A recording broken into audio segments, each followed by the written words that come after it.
जरा सोचिए, अगर चंद्रगुप्त मौर्य ने नंद वंश के खिलाफ कोई विद्रोह न किया होता तो क्या भारत एक समृद्ध और मजबूत साम्राज्य स्थापित होता। अगर महात्मा गांधी ने अहिंसा के मार्ग पर चलकर ब्रिटिश साम्राज्य के खिलाफ संघर्ष न किया होता तो क्या हमें स्वतंत्रता मिलती। चाहे आप सड़कों पर हो या संसद में, एक दृढ़ नायक या विचारधारा समाज को बदलने की ताकत रखती है। जो लोग कहते हैं कि हम क्या कर सकते हैं, वो यही भूल जाते हैं कि अगर आज हम कुछ नहीं करते तो कल कुछ बदलने का अवसर ही नहीं मिलेगा। कभी कुछ बड़ा हासिल करना हो तो पहले खुद को बड़ा समझना पड़ेगा। याद रखिए, इतिहास उन लोगों का नहीं है जो चुपचाप खड़े रहते हैं, बल्कि वो है जो समय पर धारा को मोड़ते हैं। जब भी आपको लगे कि आप अकेले हैं तो ध्यान रखें, दुनिया के सबसे बड़े बदलाव अकेले ही शुरू होते हैं। लेकिन दोस्तों, सवाल ये है कि क्या हमें सिर्फ पार्टी पर ही ध्यान देना चाहिए। नए साल को आत्मनिरीक्षण और खुद को बेहतर बनाने के लिए एक मौका भी तो मान सकते हैं। सोचिए, अगर कोई अपने जीवन में छोटे छोटे बदलाव लाने का संकल्प ले तो क्या हम अपने समाज को बेहतर नहीं बना सकते। आपके अंदर की बदलाव की शक्ति आप ही के अंदर है। इतिहास हमें सिखाता है कि बदलाव हमेशा छोटे कदमों से ही शुरू होता है। जरा सोचिए, अगर चंद्रगुप्त मौर्य ने नंद वंश के खिलाफ कोई विद्रोह न किया होता तो क्या भारत एक समृद्ध और मजबूत साम्राज्य स्थापित होता। अगर महात्मा गांधी ने अहिंसा के मार्ग पर चलकर ब्रिटिश साम्राज्य के खिलाफ संघर्ष न किया होता तो क्या हमें स्वतंत्रता मिलती। इतिहास हमें यही सिखाता है कि परिवर्तन हमेशा संघर्ष से ही आता है।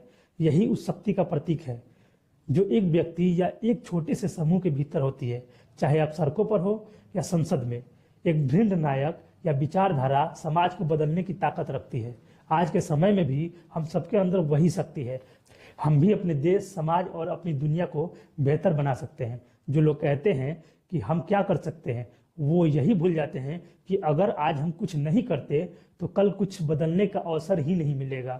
कभी कुछ बड़ा हासिल करना हो तो पहले खुद को बड़ा समझना पड़ेगा। याद रखिए, इतिहास उन लोगों का नहीं है जो चुपचाप खड़े रहते हैं, बल्कि वो है जो समय पर धारा को मोड़ते हैं। जब भी आपको लगे कि आप अकेले हैं तो ध्यान रखें, दुनिया के सबसे बड़े बदलाव अकेले ही शुरू होते हैं। तो दोस्तों, अगर आपके भीतर भी कुछ नया करने का जज्बा है तो उसे पूरी तरह से अपनाएं और अपनी आवाज को उठाएं और देखिए कि कैसे आप समाज में बदलाव ला सकते हैं। आखिर में मैं यही कहूंगा, इतिहास को बनाने के लिए अच्छे लोग चाहिए और वो अच्छे लोग आप हो सकते हैं, क्योंकि चंद्रगुप्त मौर्य से लेकर महात्मा गांधी तक हर बड़े बदलाव की शुरुआत एक विचार और दृढ़ विश्वास से हुई। आज भी नए साल के मौके पर हमें सिर्फ संकल्प ही नहीं बल्कि एक दिशा तय करनी चाहिए। चाहे वो पर्यावरण की रक्षा हो, समाज में समानता की बात हो या अपनी खुद की आदतें सुधारने की कोशिश, हर दम मायने रखता है। याद रखें, जब आप खुद को बदलने की ठान लेते हैं तो आप इतिहास बनाने की दिशा में पहला कदम रखते हैं। तो दोस्तों, ये था नए साल का इतिहास, परंपराओं और इसके पीछे की सोच का एक छोटा सा सफर। अब यह आप पर है कि आप इस नए साल को सिर्फ एक जश्न के तौर पर मनाते हैं या अपने जीवन में एक बड़े बदलाव का मौका समझते हैं। कमेंट में हमें जरूर बताइए कि इस नए साल आपका सबसे बड़ा संकल्प क्या है। अगर ये वीडियो आपको पसंद आया हो तो इसे अपने दोस्तों के साथ शेयर करें। तब तक हम मिलते हैं आपसे अगले वीडियो में। तब तक के लिए जय हिंद।